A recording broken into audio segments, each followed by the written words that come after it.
main purpose of today's meeting is to take a look at the housing needs assessment. So I'll turn it over to whoever is going to make the presentation.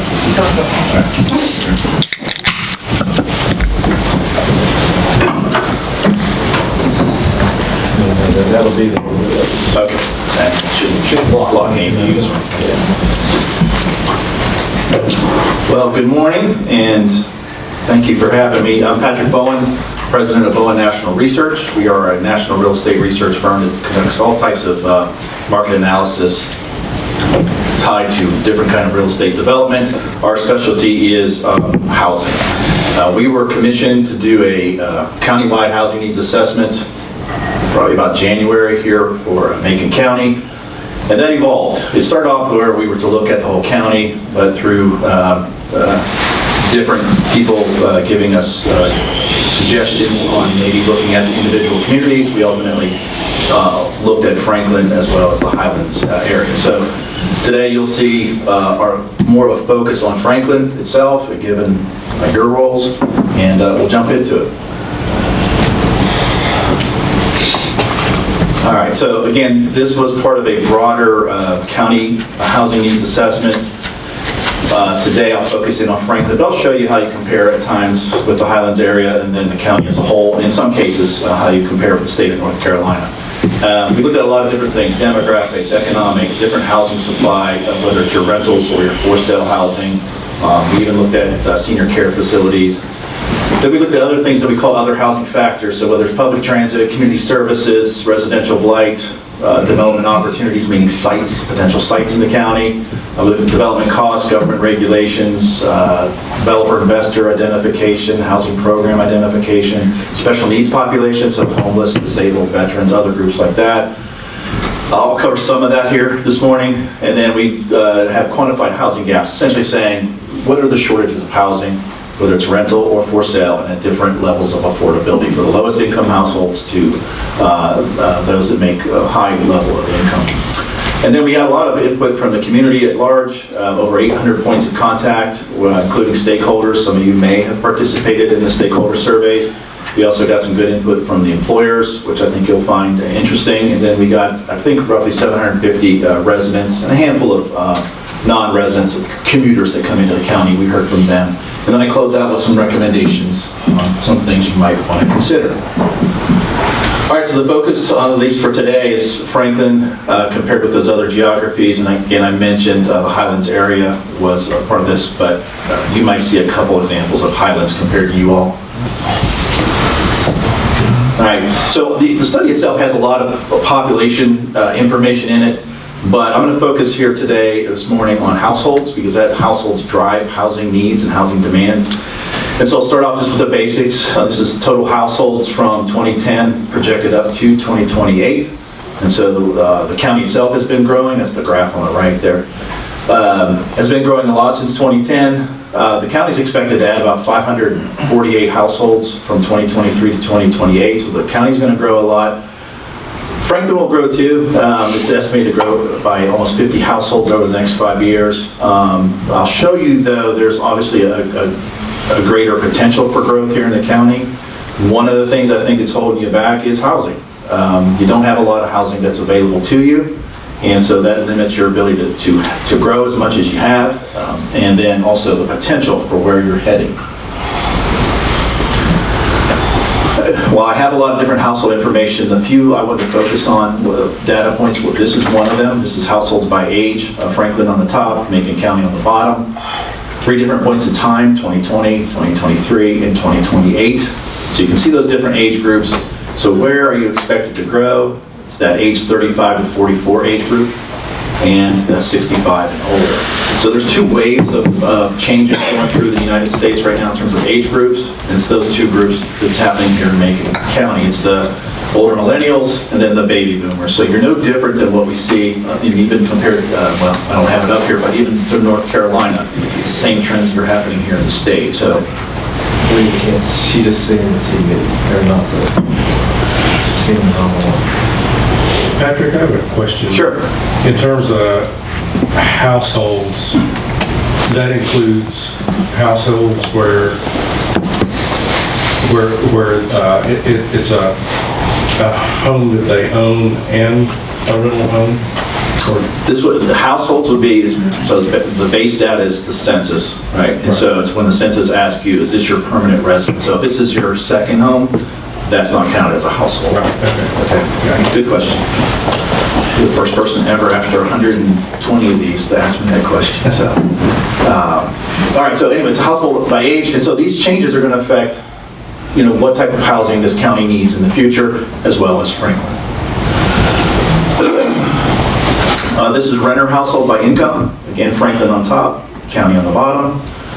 Those 3 different points in time. I circled it in red, the lower income households. You have 57% of the renter households in the county will earn less than $40,000 by the year 2028. So it still makes up a bulk of your renter households. Now they're expected to decline slightly. But just because there's a decline among these lower income households does not mean you don't need affordable housing. You absolutely do need it. But the other point is, where is the growth expected in Franklin? It's in that, again, it's just renters. It's those that make between $40,000 and $49,000, and those that make between $60,000 and $99,000. So you have some anticipated growth. Now some of that's going to be people that are already here and their incomes are expected to grow, but some of those will be people that would move to this area. So somewhat similar to, again, I don't have the whole state of North Carolina up here, but that would be very similar to the trends here in the state. So nothing unusual here in Franklin or in Macon. This is the same as the last one, and now it's just owner households. So Franklin on top, Macon on the bottom. And most of your owner households earn over $60,000 a year. That's okay. Most of your owner households make over $60,000 a year. And then I marked in green, which now we cannot see, but most of your growth among owner households is going to be those that make over $100,000. You're expected to increase by 84 households over that 5-year period, so over 25%. And then for those making $40,000 to $49,000. So, as these owner household income bases grow, you're going to see a greater demand for higher end product in Franklin. But even look at the county. Look how remarkable the anticipated change countywide of those that make over $100,000 a year. So that, you have a lot of I'll show you here in a moment, and you know this already. You have a lot of high-end for sale product in this county. You've got a lot of growth coming your way among these higher income households. So as the county and even the municipalities need to think about what type of housing do we need to have, well, absolutely there's a need for affordable workforce housing, affordable senior housing, moderate priced housing, but even this high-end housing is going to have to be on the radar for the community as it continues to grow.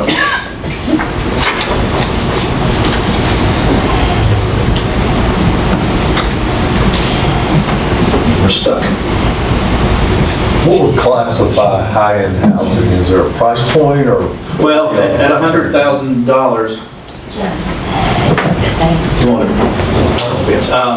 at $100,000, that's going to be a unit priced $360 and higher. So it's going to be higher end product, well over $300,000. I would even say a lot of stuff over $400,000.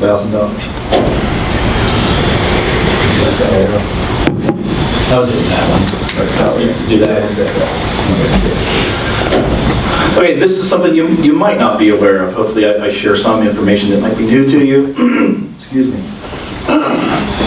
This is commuters. So these are people commuting into Franklin every day. We have almost 5,000 people that commute into this town on a daily basis for work. And you see the circle in that map, that's 539. That's how many people live and work in Franklin. So you can see more than 90% of the people that work in the town do not live here in the town. And so as communities start to think about where are our opportunities for growth, can we grow? And I showed you those household projections. That's if everything kind of stays the same and nothing unusual occurs. But you can see there's a large base of folks that could be potential residents. Now we surveyed, we didn't ask specifically about Franklin, but we surveyed people that don't live in Macon County. Not very many, maybe 3 dozen as part of this study. I think it was 78% of those people said, I would move to Macon County if there was housing that was available and affordable to me. So that, again, it's 36 people roughly that said that. So let's take that and look at other studies we've done. A lot in North Carolina. We ask that same question to other people that don't live in a community that they work in. We ask the question, would you move there?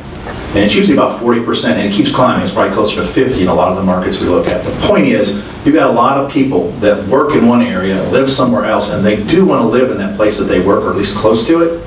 And so I showed you those household growth projections. This community, if it was a goal, it can grow much more than it's anticipated to grow, because you've got a lot of commuters that would come here if they had the opportunity. Who are these commuters? About half of them are between the ages of 30 and 54, and almost 40% of those make over $40,000 a year. And then where do these commuters come from? The map shows just kind of on the darker shades where the greater shares of people are coming from when they commute in. So if you're trying to understand where do a lot of these people that maybe could be potential residents originate from, even across the state line. Macon County obviously makes up a bulk of the people that are commuting, that work here in the area. So but Jackson, I can't read that from here, but you can see the other counties where there's a lot of folks that are commuting in, Raven County, Haywood County as well. The other thing I wanted to point out, and it might be a little bit hard to see, it's in the bottom right-hand side of that table, how many people are commuting in over 50 miles a day. 50 miles a day, that's one way. You have 1,500 people, 13% of those commuters. And so you have an opportunity here for those people, especially if they're moderate to lower wage earners that are traveling long distance. There would be an opportunity to grab a lot of those folks that can't or don't want to sustain a 50-mile commute on a daily basis. All right, housing supply. You don't have a lot of multifamily apartments here. In the peach shade is Franklin's numbers. Macon County as a whole on the right. Now, Macon County does include Franklin's numbers in it. So you have, 5 multifamily apartments here in the town of Franklin, 8 in the county overall. But the point to make on this is everything is full, every apartment. This is where our staff has contacted apartment managers and asked them about specifics about their property. We asked them a ton of questions. A lot of it didn't even make it into the study, but a lot of it did. And nothing is available to rent, and that is unusual. Now again, this is 8 apartments, so it's not a lot, but I would tell you in other smaller communities that we've looked at, it's incredibly rare that you don't have something available. So that's a challenge for this community. And I'll talk about employers in a few minutes here to tell you what they're telling us. But when you have a community that you don't have anything available to rent, that's a challenge for your existing residents, right? You have your millennial living in your house and you want them out. There's no place for them to go, right? A couple fall in love, want to get married. Where are they going to move? Families want to have kids, they need a bigger rental unit. Whatever the circumstances are, you get a raise, your income climbs. I can afford more in rent. I can't move. I have no place to go to. So this is a problem for your existing residents. But then all that growth that I was talking about, that household growth that you have, where are those people going to live? So this is a challenge for Macon County as well as Franklin. This is the wait list. Again, Franklin in the peach color and then Macon overall in the blue. So for market rate housing, it's 15 households on the wait list.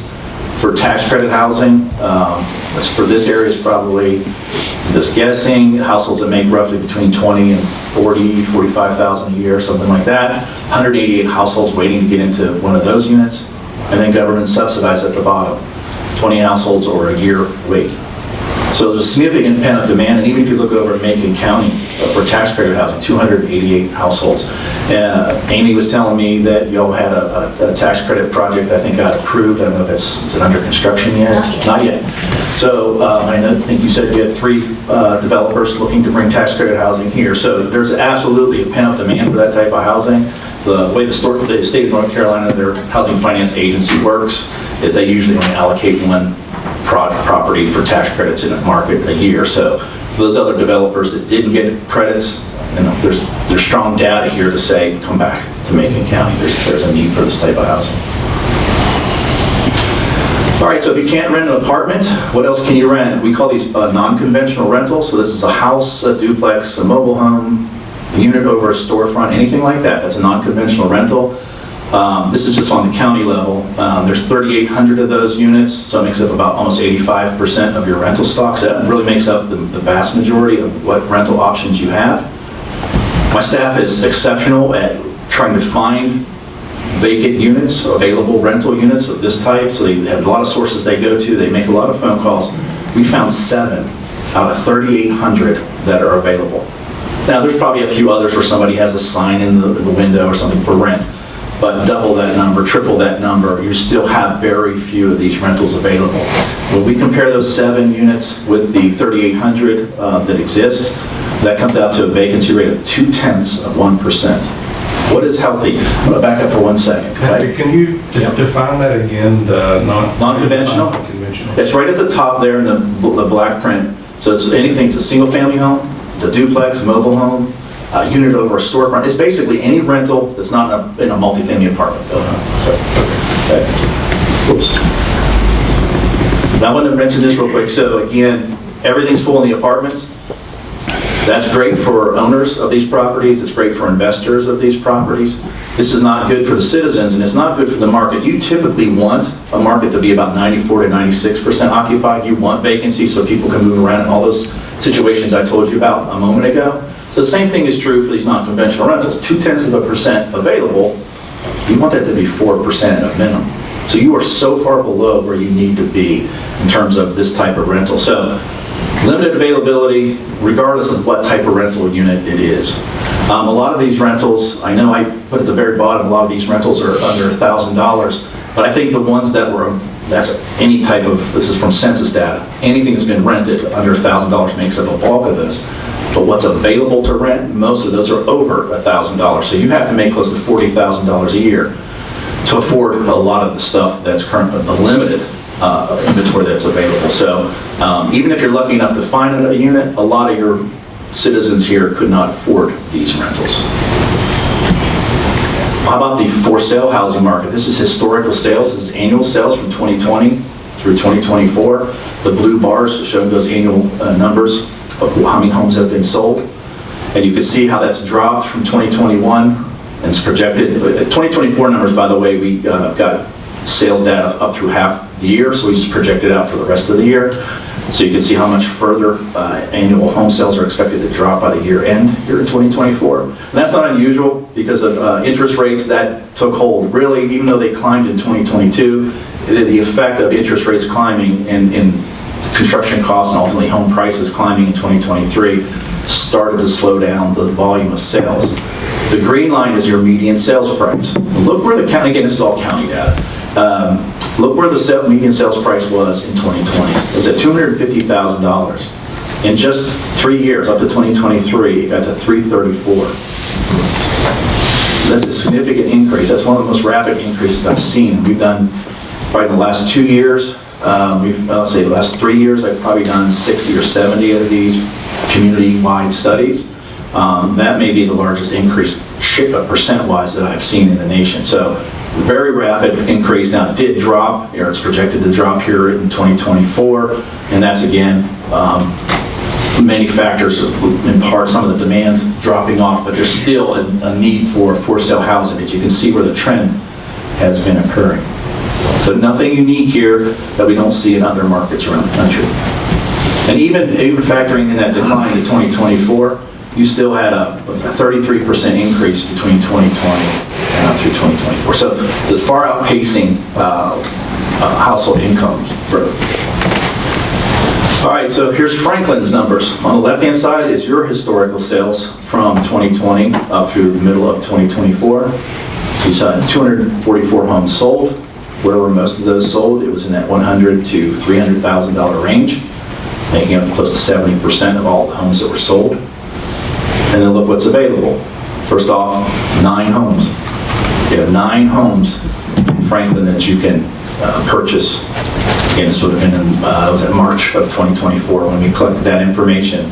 And out of those 9, 4 of them were over $400,000, 4 were between $200,000 and $300,000. So only one under $200,000. So if you think about first-time home buyers, some of these renters that might want to transition into home ownership, there's one house in the town of Franklin for which they can purchase. Now, on this table, I wanted to show you how you compare to the other areas that we studied. So Franklin's on the left of that table, marked in red, and then you can see where Highlands is. balance of county, which is basically anything outside of Franklin in that Highlands Flats region, and then Macon County as a whole.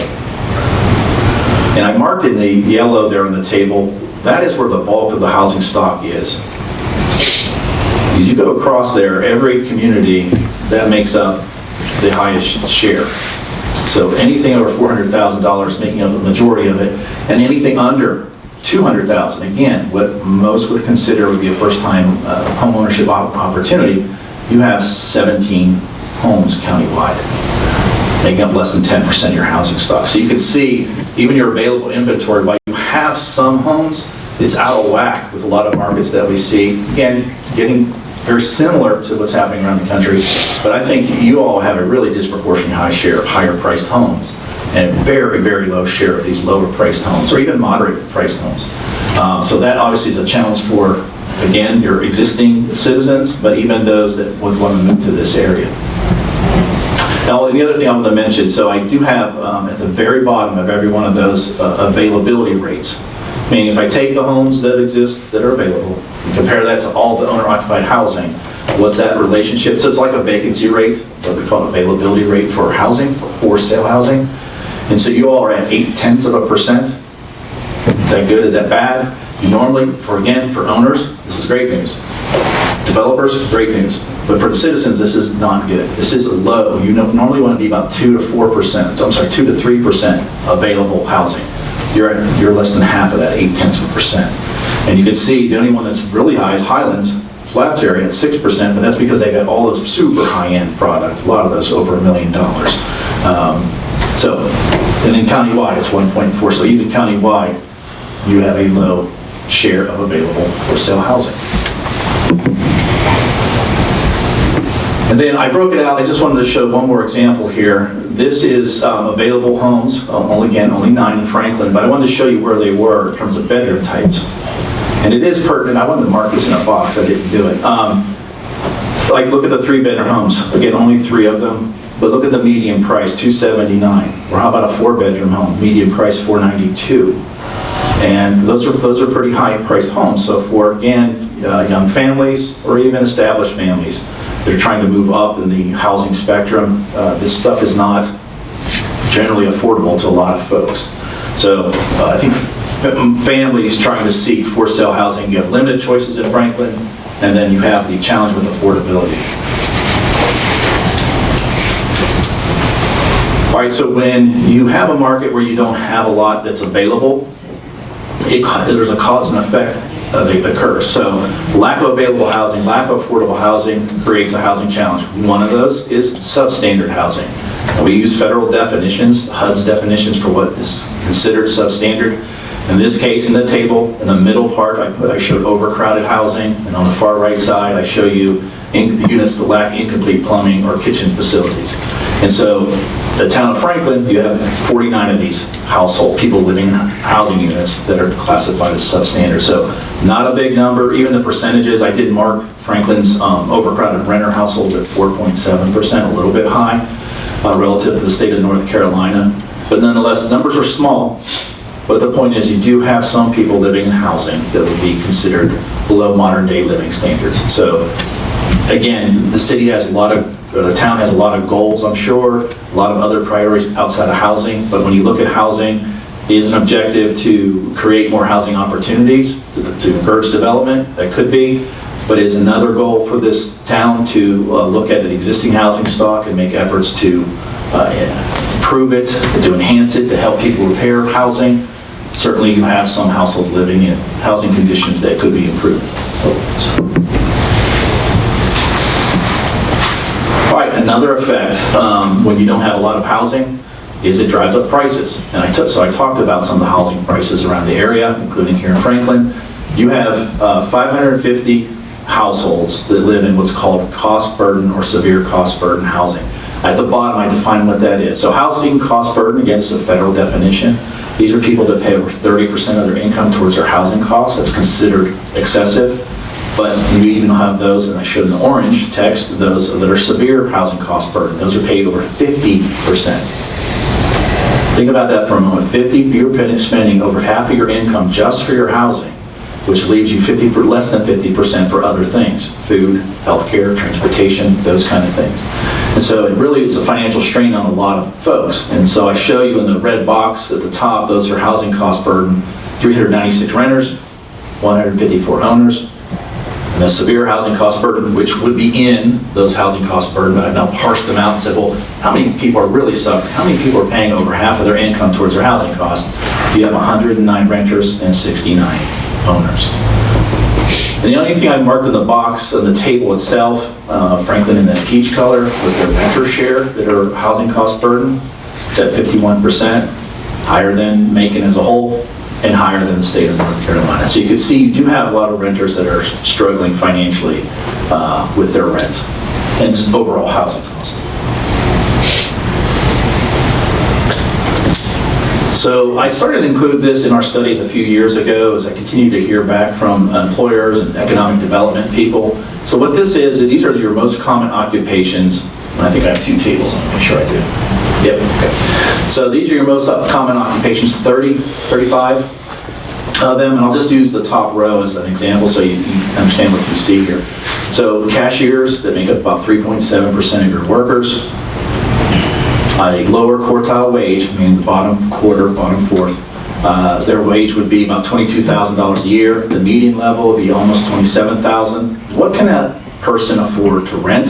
I show you lower quartile median. So $560 at the lower quartile, $673 at the median level. What can they afford to buy?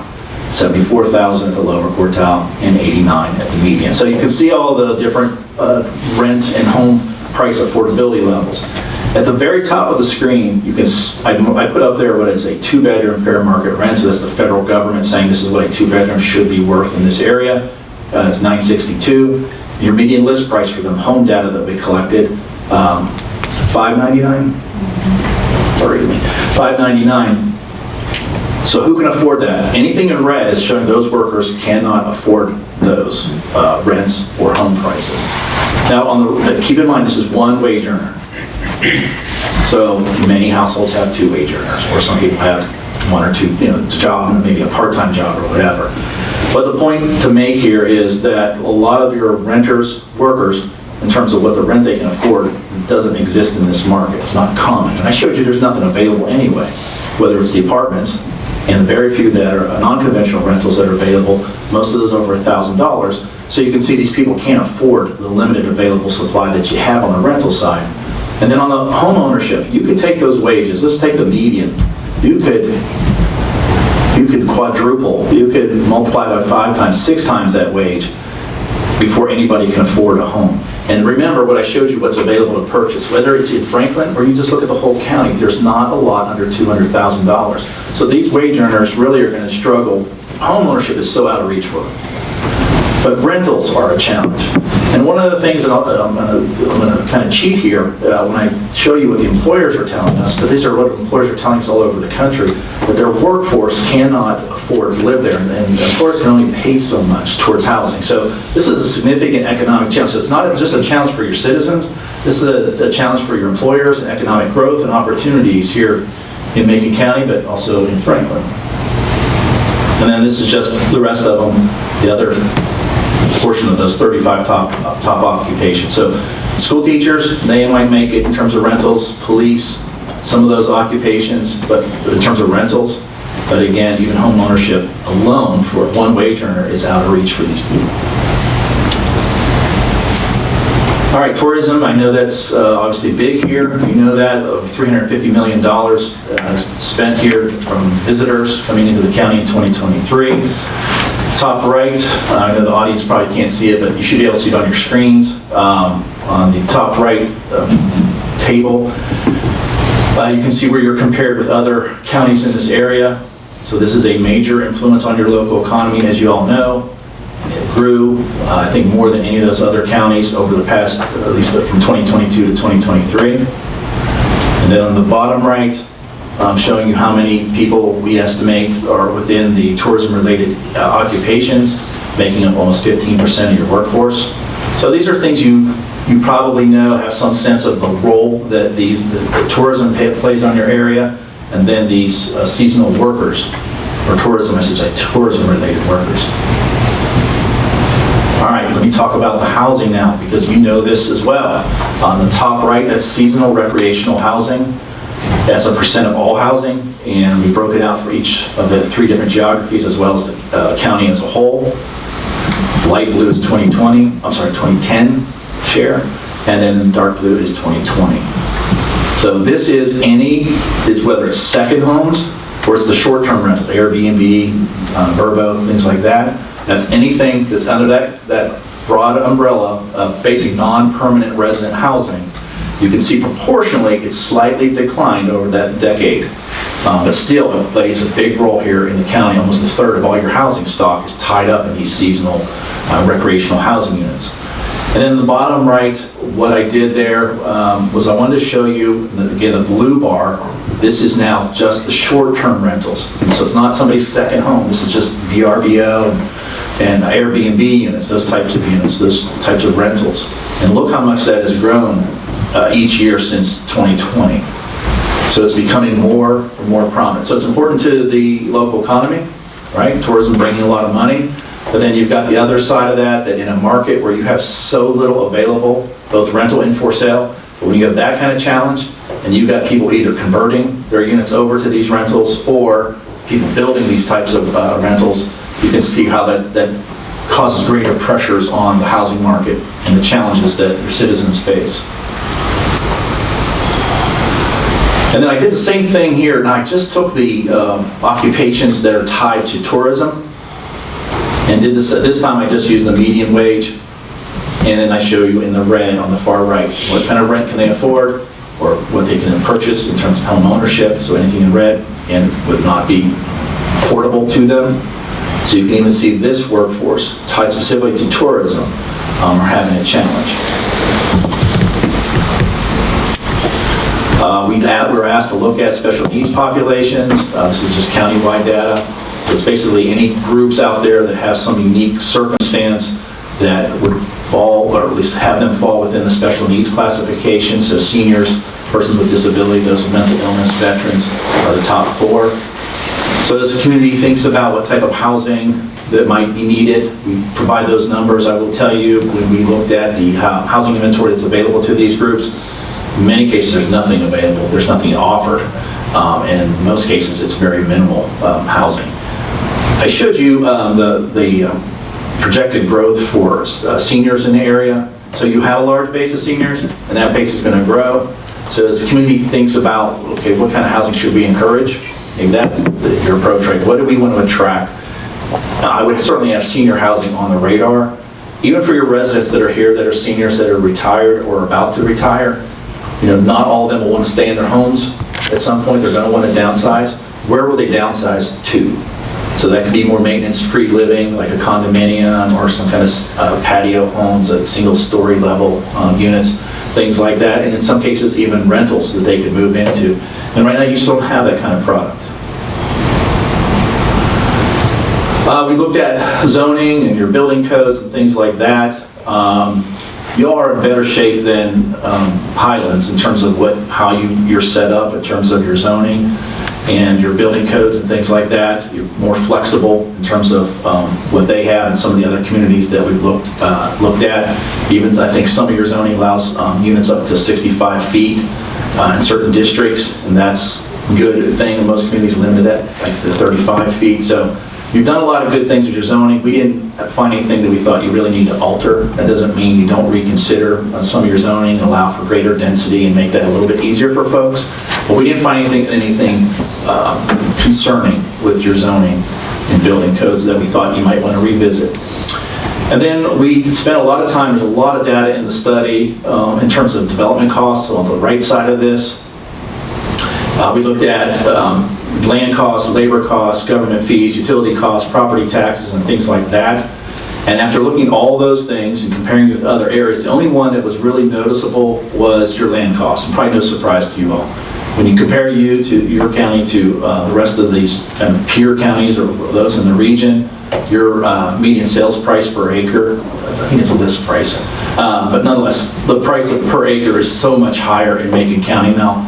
Highlands is affecting a lot of that because their land prices are much, much higher. But nonetheless, as you think about development and what comes into this county, let alone what comes into Franklin, that's going to be part of the equation for developers, right? Even if a goal of this county was to support and encourage affordable workforce housing, affordable senior housing, things like that, developers have a tough time pulling that off just because of land cost alone. Everything else we looked at was pretty in line with the other counties, your taxes, your development fees, those kind of things. Nothing that was really out of range with the other counties, but yeah, land costs are certainly playing a big role. We looked at community services. You all know this, just being here in Franklin is where most of the county community services are. So if I was a developer and I was looking to develop, and a lot of them will start part of the process, they're going to look for sites, which I'll show you what you have here in a second. They're also going to look at where are the community services. I don't want to build somewhere where community services aren't accessible. So that's like your shopping, doctor's offices, banks, post office, stuff like that. And so Franklin's well served, so that's one of the assets that this town has. Residential blight. So we looked really only in Franklin and over in the broader kind of Highlands area, Flats area, so that whole southeast quadrant of the county. And the only blight we found was here in Franklin, and not a lot. 23 residential units have some kind of exterior physical challenge that might be hurting the neighborhood or that street in terms of property values and perceived safety and things like that. So not an unusual high. We came back with, out of those 23, that represents about 0.7% of your total housing stock in Franklin. Normally about 0.5% is where most communities are, so you're barely above that. So nothing unusual, but nonetheless you do have some residential blight. Whether that gets on the radar, things you all want to focus on, because I'm giving you a lot of things to think about here. But could that be another one? It certainly should be discussed. All right, so potential sites. So we found 40 potential sites. This is not every site in the county that could be developed. Most of those are here in or around Franklin. So this could be either larger parcels or it could be an old building that maybe could just be repurposed. But the point is, as developers, and we probably do over 500 site-specific studies a year around the country for developers. And so what are they looking for? They're looking at potential sites. And so this would be, again, if a strategy of the community was to promote opportunities, you have sites that certainly should be demonstrated to prospective developers for residential development. Patrick, did that include any of the vacant space here on Main Street? I don't know. We list them. I will tell you because I can't remember the properties, but we do list all the properties that we have by address, parcel number, zoning, stuff like that. So I don't know. I will tell you this. It's probably not every possible parcel. It's not every piece of land. It's anything we could find that was advertised. So if it's out there in the public domain, then we put it in there. So somebody could own land. And again, most of our research would have been done March to June, something like that. So I can't answer that specific question. So a couple other tools that we gave Macon County, but obviously Franklin as well, is development partners. So we found over 50 different organizations that you could reach out to for assisting or at least trying to attract to this area, whether it's nonprofit groups, for-profit developers, and others. And then on the right-hand side, again, I just show you a quick screenshot, but we listed close to 60 programs that are tied to different housing initiatives, whether they're for local governments, whether they're for developers, whether they're for the citizens themselves. So a lot of development partners out there and a lot of housing programs available to you. And so, again, I've said this a couple times, there's so many opportunities out there and so many things you can do. You could develop a whole marketing strategy if that's what something that, again, whoever spearheads your efforts, town or countywide. You can go after people and try to get them to come here. You have programs that you can research and find out which ones make sense for your area. You have I'm going to show you the housing gaps here in a second, actual needs. There's so many things that you could show, the opportunities, the lack of available housing, the growth in certain segments, the certain income levels, age groups, and things like that. So many directions you could go to addressing housing. And so I will tell you this, this scope of work on this study was probably the broadest we have ever done. Again, I've done probably close to 120 of these around the country. And so this is a pretty wide net that we cast. And so for users of this report, including you all, you're going to look at this and go, oh, where do we begin? I mean, you're probably feeling that right now as I go through this. And so that's going to have to be discussion. You're going to have to pick priorities. Do you market? Is that what you want to do? Do you build incentives in place to encourage developers? The policy, I mean, there's so many things that can be done. So we give you a broad roadmap, but what you ultimately choose is going to be up to you all. So I guess my fear would be people see this and get overwhelmed, like I don't even know where to begin. So if that's something I can help you with at some point, I'm certainly glad to do that. All right, so this is the input we got from stakeholders and employers on this page. And you're going to see a lot of it echoing some of the stuff that I've already shown you, right? Rentals, this is what their stakeholders are telling us. Rentals under $1,250, for sale housing under $200,000, to some degree also $200,000 to $300,000. So you saw where you have a lack of that type of housing. What else is up there? Housing issues, limited availability. I showed you that, right? They're echoing that. Rent and home purchase affordability. I showed you the lack of affordable rentals and for sale housing. Common barriers or challenges, cost of land, cost of labor materials, housing getting converted over to short-term or vacation rentals. And then from the employers, to me, I think this is probably one of the more insightful things that folks don't get to hear from them very often, so I'm glad that we were asked to study this. And so we asked employers a lot of questions, and again, even for the stakeholders, these were just the highlights. There's a lot of stuff we asked, so there's a lot of rich information in the study. But housing issues that employees face, based on what employers are telling us. Commuting long distances, housing prices needed the most. They mentioned short-term rental housing for workers, so they give you the prices of what they think would be reasonable, anything under $1,000. And then we asked them, well, is housing, specifically housing, adversely impacting your ability or impacting you as an employer? And when people said yes, I think it was close to 50 or 50, maybe 60% of employers told us this was a challenge. What were the challenges? And it was attracting employees, retaining people, and then obviously unable to grow or expand their business. So housing is impacting this. I was telling Amy before the meeting that prior to COVID, when we asked questions of employers, what does housing mean to you? It was usually not a big thing. And now it's becoming more prominent. Employers are starting to have a problem that they used to never think about housing. And more than half of the people that hire us now versus 2020 are economic development groups. They're not local governments, county governments, who used to be almost exclusively who hired us. It's now economic development entities. And so you can see employers, economic development groups, they're feeling the squeeze. They understand what housing means to them. So there was some of that evidence here in Macon County. Would people hire more? So again, we asked employers, would you hire more if local housing issues were resolved? 58% of them said yes. And then no surprise, when your short-term seasonal workforce is here, it's that May through October period when housing market gets squeezed the most for these short-term workers, seasonal workforce. And then we asked our residents, again, roughly 750 residents responded, so I was really pleased with how many people participated in the survey. And again, echoing much of what the stakeholders shared and what the data I shared with you here today, is rental housing under $1,000, for sale housing under $200,000. It's the millennials and the seniors. It matches up exactly with that data that I was showing you, where you expected to grow. It's those two groups. And so you can see the citizens were saying that's the group that needs some type of housing. Issues negatively impacting the local housing market, the mismatch between wages and housing costs. I showed you that disconnect. High prices or rents, lack of rental vacancy. So I mean, it's echoing everything really that we showed you in the data. And that's the nice thing. When I do these reports, I read these last. I always read the community input last because I don't want to be influenced when I'm writing my conclusions on the data.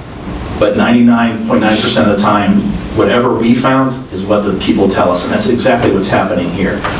At the very bottom, I put 78%, again, we only surveyed about 36 people out of that 750. About 36 of them coming from outside the county that are coming in here to work.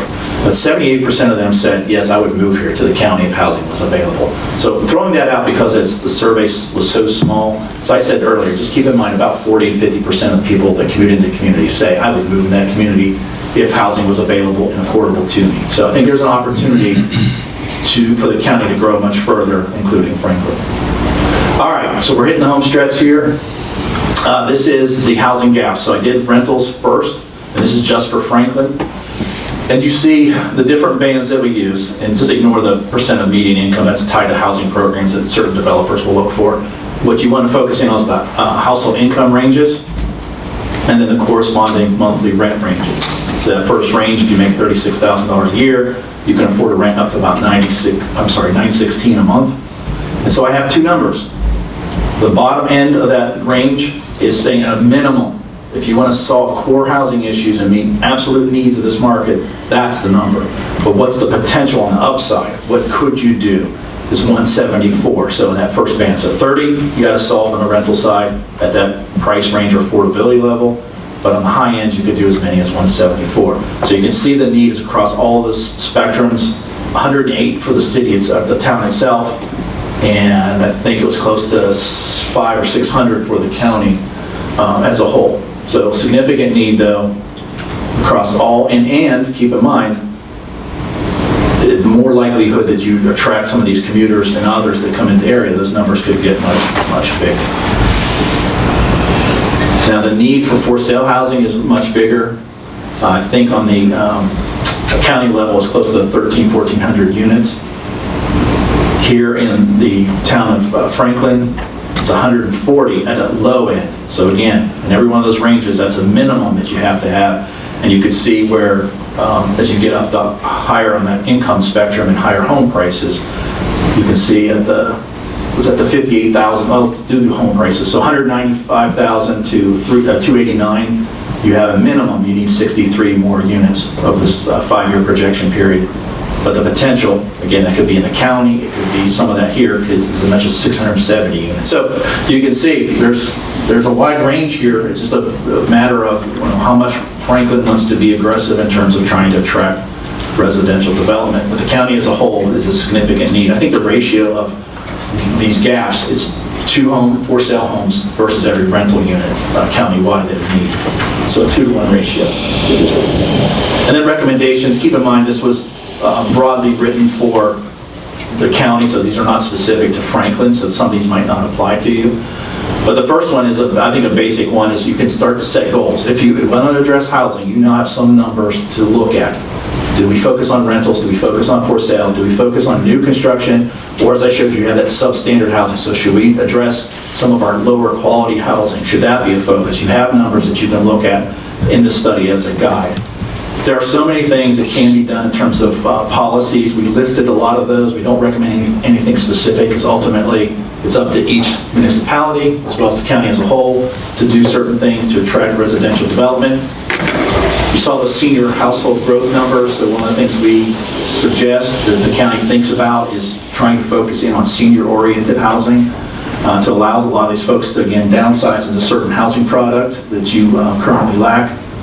By the way, I didn't have a slide in. I thought I put it in.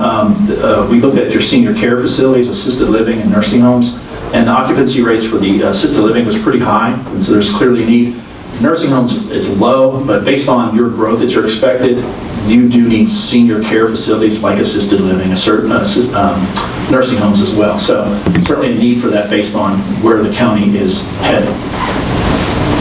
Formulate education and outreach campaigns, support local housing initiatives. Today's kind of part of that process, start to educate the public on what's happening and what opportunities exist in the county. So we list some things to start to consider. I never tell you specifically these are the things you should focus on, because again, what you want to do here in Franklin might be different than Highlands, might be different than the county as a whole. Development partnerships, we gave you all those lists of potential development partners, so could you build a plan and go after them? It's certainly something you could do. And the last bullet point, again, marketing your opportunities for different types of residential development, even building up some kind of centralized housing resource center might be something you could consider. But a lot of ways you can reach out, to different groups, a lot of groups you can reach out to that we provide you in the study. And then the last two, I mentioned this last night to the county commissioners when I spoke in front of them.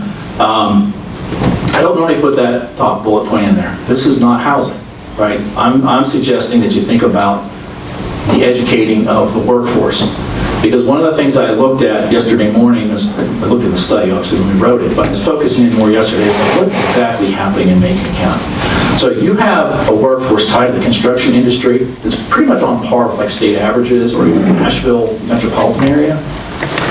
But where you're different, and this is a concern, is your share of workforce that's tied to like skill sets in construction, like plumbers, electricians, roofers, you are far below the state average. You're far below Asheville.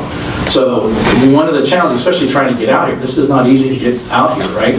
So bringing materials for construction, that's a cost, right? Having a labor force that has to come out here because maybe they're located, it's easier to find somebody maybe in the Asheville region and get them to come out here. That is a challenge. So I know over in Cherokee County, they are making an effort through their community college to enhance and encourage people to go through skilled labor tied to construction. And so is that something that should be focused on here in the county? So I put that in here because I just think it's a little different here than a lot of counties, especially it's very similar to a lot of rural counties around western North Carolina and other parts of the state. The last thing I have on here is thinking about ultimately, when you have housing, to start thinking about attracting some of these commuters into the area, but you don't have the housing right now for them. So that's kind of more of a later, I think, recommendation. One other thing, I did put it in here, and I didn't mention it last night, and it's just really more of an oversight on my part, is, to me, if it were me, not necessarily in an elected position, but just if it was me and I was in charge of this county, and I'm like, what would I do first? I think the first thing I would do is, who's going to do this? Right, who's going to take charge of this? This is not necessarily government's role. It can play a role, but it's not your responsibility. So to me, I would be thinking about, you create some kind of housing task force, a housing coalition, housing consortium, which is a legal entity. There's so many things you can do. But I would find somebody to spearhead this. You can hire somebody. It's not us. We don't do it. But you can hire somebody. You can bring somebody in that is a specialist in housing programs, policies, marketing, all those kind of things. But if you really want to move the needle on housing, somebody's got to take the lead. So again, it could be community leaders that come together and your local housing experts. And you work together to formulate a plan, and these are going to be our priorities of the goal. Maybe it's limited. Maybe Franklin's is like, we care about housing, we're going to do it. So we're going to have a task force, and we're going to start to address it. We're going to be serious. We don't care what the rest of the county does. Maybe that's the role. I would hope you'd all work together. Yes, sir. We have the ability for low-income tax credits, of which we're going to have But when you get past that with the land and building costs, you can't build Correct. a home that you can rent out for under $1,000 or whatever. You can't make it work. Right. Our hands are tied except for getting another low-income apartment complex or something. Yeah, I think that the low-income tax credit program is a really remarkable program, probably one of the most successful ones that the government's ever come up with. So yes, you can only do so many of those if you're lucky enough to get a developer to come and they have to apply for credits. They got to compete with North Carolina's probably over 100 different developers across the state every year. And so, okay, you got one. Now to get another one approved through the state finance agency, big hurdle, but you need another one. But you're right. I don't know how many units that project was that got approved. That's going to be a drop in the bucket. And you hit it right on the head. For developers to come in here and try to do something to make it affordable to moderate to low income households, how are they going to do it, right? The development costs are so high here, the land costs in particular. I'm just going to throw this out because there's many roadmaps through. There are ways through this that you can make it easier. Now, is it going to make it where they can build rents at under $1,000? I don't know. I mean, I'm not a developer and I don't work through their finances. But there are infrastructure help. That is big. If there's some way that a community, I'm saying frankly, I'm saying a community could help with infrastructure, that's a major financial burden off the developers, and now they can move that out of their equation and they can get their rents lower or home prices or whatever it might be. There's other things that you can provide some assistance. I know there was some discussion at the commission meeting, and I may be misquoting, but I thought yesterday they mentioned something about waiving certain fees or something like that. That will help, right? But that alone will not make affordable housing possible. It will help. So I think any kind of plan, whether it's Franklin, let's just talk about Franklin. If anything that you're going to try to do to make it more possible to make housing affordable, you probably have to think of many packages, many possibilities that can make that happen. It is not easy. This is a problem that the nation faces. What I would suggest to do, and I can send you examples, there are a lot of communities around the country trying to work through this. I don't know that anybody has solved it yet, because if they did, you'd all hear, everybody would know, and we'd all be doing that. But I think if you can kind of have the whole kind of menu of possibilities in front of you, that's why I do think you probably need to bring somebody in here. And I know enough to know enough. I'm not an expert in this, but there's a lot of programs and incentives and initiatives out there to at least lower that bar in terms of the cost to developers to make it possible to do affordable housing. But you got to explore those possibilities, and some of those might not fit, frankly. It just might not work. You just can't pull it off. But some of those might work. So you got it right. It's really tough to do affordable housing right now. Yet, to me, that is a major obstacle for any community, including Franklin. I want to follow up on that. Could you do that? Could you send us examples of communities that are Sure, absolutely. either have been successful or are in the process? Yeah. I point people to, again, just regionally, I point people to Asheville, because Asheville's done some innovative, progressive things, but they also did that because they had a housing bond. Mm-hmm. So there's another example. Could you have a bond out there that's going to help support affordable housing?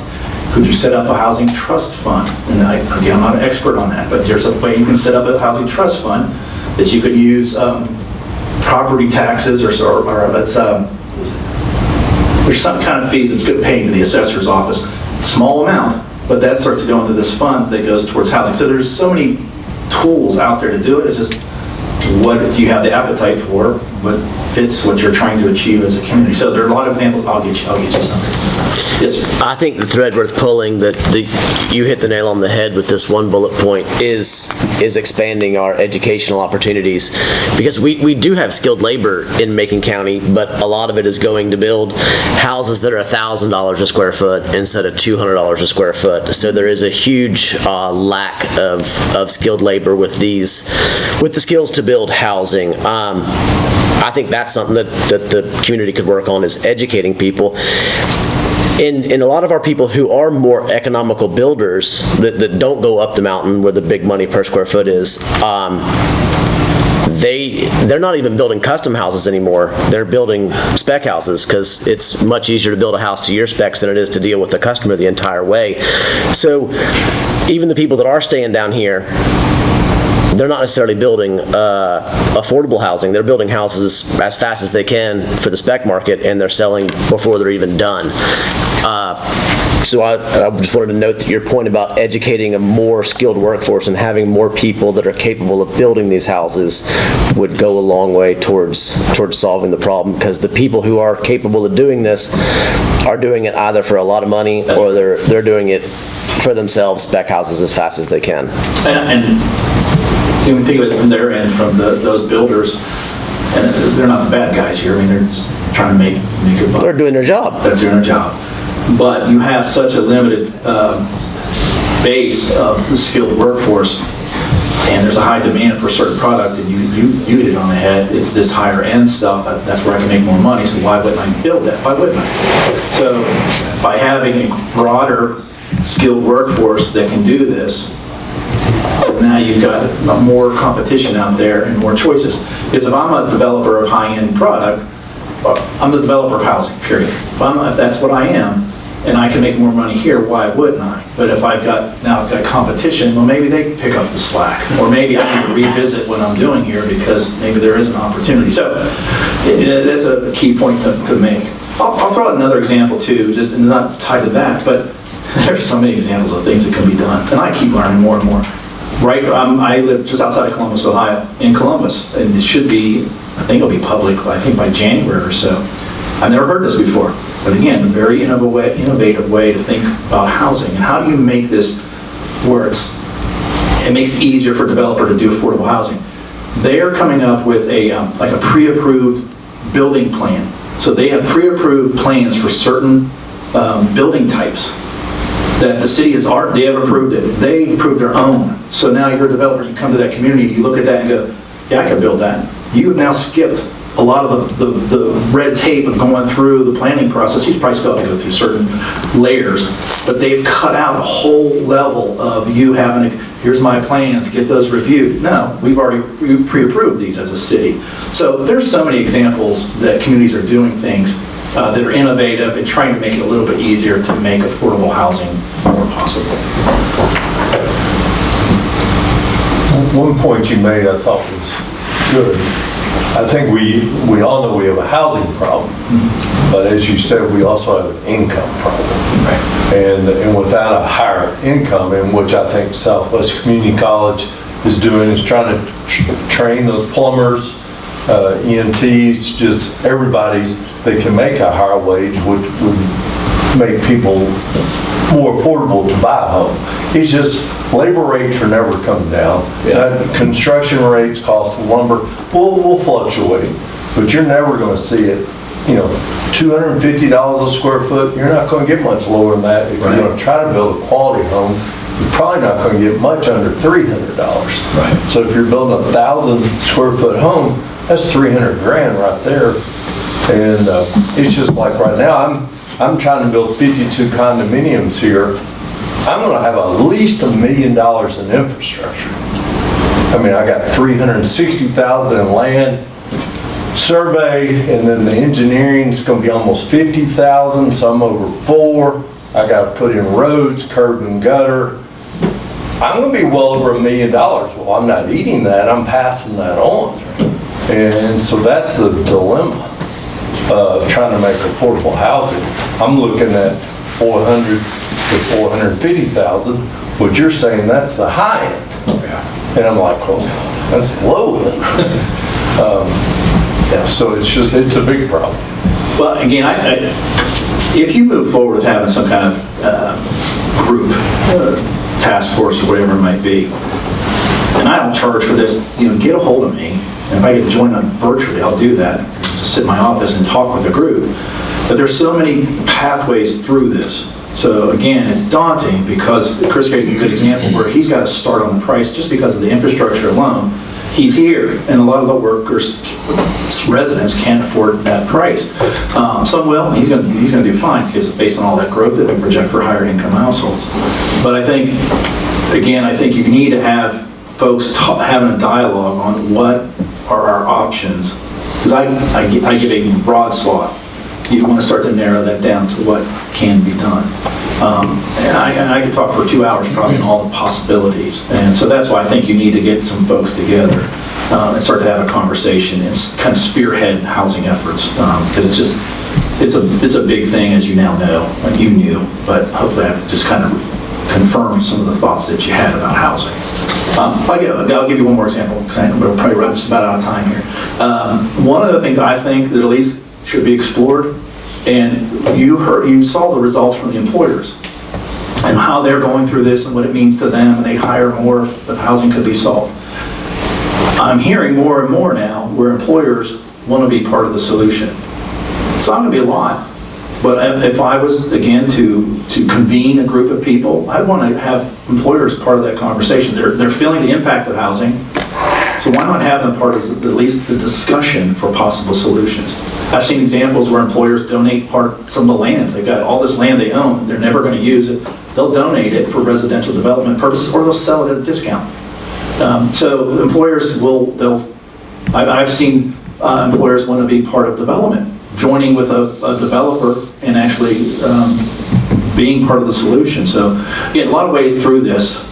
I just got to start to have a discussion and somebody spearheading this effort is where I'd leave that. Yes, sir. One last question. The price per acre here in town, is that based on asking prices, sales prices? I can't remember. I think it was I think we pulled sales prices, and those prices I showed you would be the county as a whole. It wasn't Franklin. I don't think we narrowed down to Franklin. Okay. And it'll be skewed by Highlands. Highlands, there are some of those were crazy high. The 23 blighted property. Yes. What criteria did they use, and can we have a list of those? Two things. You'll see in the study how we describe what we looked at. So typically it's anything exterior, like this significant, missing roof shingles, missing siding, boarded up windows. So it had to be really, really bad condition. There's homes that just aren't nice, but it's really bad condition. Yeah, we don't have a list of those properties. I think we mapped them and we kept them kind of zoomed out because some people get offended if their property is cited. So if I can provide you a list, I'll do that. Any more questions? Mr. Bowen, thank you very much for your presentation. I was just had a couple of questions. One, can we get a copy of this, a hard copy, or do we have a digital copy or something that we can? Do you have, I think we emailed, I'm not sure, but we put it in a Dropbox. And I thought the whole group, which you were on that group, I think we gave you, if not, let me check. You and I have emailed, but yes, if you don't have it, you will get it. Yeah, I think it'd be helpful for us to have. And another thing that came to mind over the past few years, things have changed. One of the biggest effects that we seem to have had was the impact of the pandemic. And I think that exacerbated the flight from other areas to our area. And I'm sure that's had some impact on our housing situation. Yeah, because now, I mean, this is a beautiful place to live. You guys are lucky. I've traveled virtually every state in this nation, and I'm partial to Western North Carolina because I've been here so many times, and the people are phenomenal, so that's a big thumbs up. But topography here, this is a gorgeous place to live. And Chris moved from Nashville for many reasons. I'm sure it's just because of the desirability of this area. So people can work from home now and live anywhere in the country. And we're seeing that quite a bit in eastern North Carolina, South Carolina. Well, I always want to live near the beach. We always vacation there. And now I can work and stay here in eastern North Carolina. That's what you chose or whatever. In this case, western North Carolina. So yeah, you're exactly right. I think that changed everything in many ways. And that's when we started to see employers really starting to feel the impact of housing. And so anyway. Rita has a question. Yep. Do you may have said this and I didn't hear the response, but do you have a list by like municipality size of ways that the municipality has been helpful in encouraging housing or attracting more housing, like the kinds of incentives by town size, municipality size? About what you have here already? Pardon? As a resource, I think she's asking, do you have those resources available so we have some, as part of your examples, other municipalities and sure. what they've done? Okay, yes. Rita, is that correct? Yes.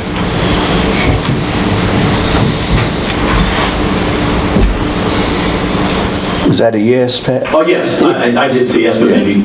Okay, yes, the answer is yes. Okay, thank you. Any more questions? Thank you so much. Thank you, folks. Appreciate the information. Look forward to following up. All right, good luck, and get in contact. I want to help, so. The guy from Nashville. You can be done. Building It's this. not easy. I think on the back, It's not like the it's back the of only thing you have the to deal with, 28 way, I'm sure. behind the hospital. Oh, yeah. I think that's it. I don't know though.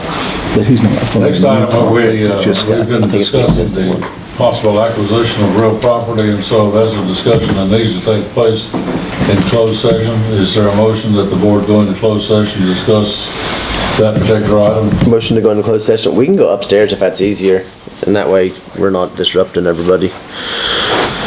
There's not that many of us. Well, everybody's about ready to go. Doesn't make any difference. Going upstairs is not going to include Rita, though. She's already tired. Oh, fair enough. So, it'd be better if we could stay down here. And we had a motion and a second to go into closed session with that particular issue.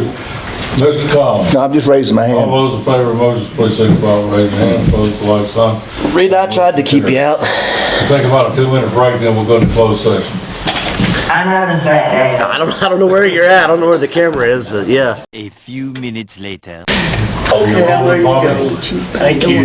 We're back in open session again. Thank you. And thank you, Chris, for sticking around for our short closed session. The purpose of the closed session was to discuss the possibility of pursuing the purchase of a piece of property to be used as the potential ABC store. After much discussion and research and information from our ABC board, our town manager, and our ABC liaison, the board by consensus has decided not to pursue that option at this time. We gotta take a vote, Jack. We would need a motion from the board to cancel the contract or the proposal that was approved at a prior meeting. Is that correct? So moved. Got a motion, Mr. Duffy, is there a second? Mr. Lewis seconds the motion. Any discussion? Hearing none, all those in favor of the motion, please signify by raising your hand. Any opposed, by like sign? That motion carries by majority. That is the only business that we had to take care of today at this meeting, so without further ado, is there a motion that we adjourn? So moved. Got a motion, is there a second? Motion made and seconded, any discussion? Hearing none, all in favor of the motion to adjourn, please signify by raising your hand. Any opposed, by like sign? This meeting is now adjourned. There you go. Godspeed, everybody.